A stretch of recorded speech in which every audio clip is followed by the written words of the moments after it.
kanca suda menika tegesipun dinten kelairanipun manten lanang lan wadon disuda 55 kari pira yen nganti disuda 55 kok entek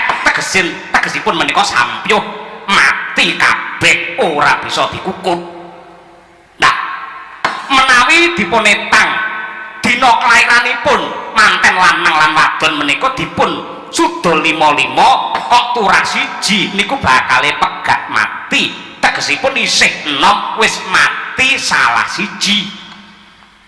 Salajengipun turah loro menika tegesipun jodoh menika yen dipun gandrungi yen dipun gayuh dipun anti-anti dumateng tiyang-tiyang ing badhe bebrayan.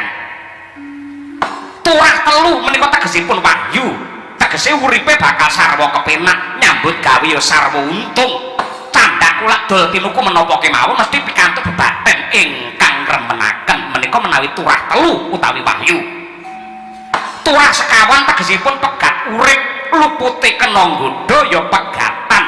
ya ketoke nyambut gawe adus keringet awan nggih bengi-bengi nggo awan ning boten cemantel babar pisan kena diarani pedaringane bocor ngoten niku. Nah kula etang dinten kelairan kula kalian adi kula pun Anjarsari kula tasih kemutan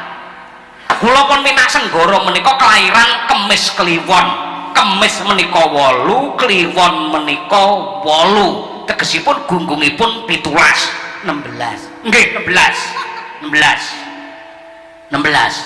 lajeng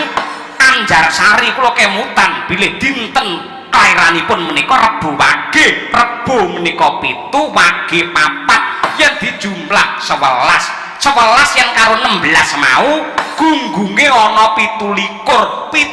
yen disuda 55 kari loro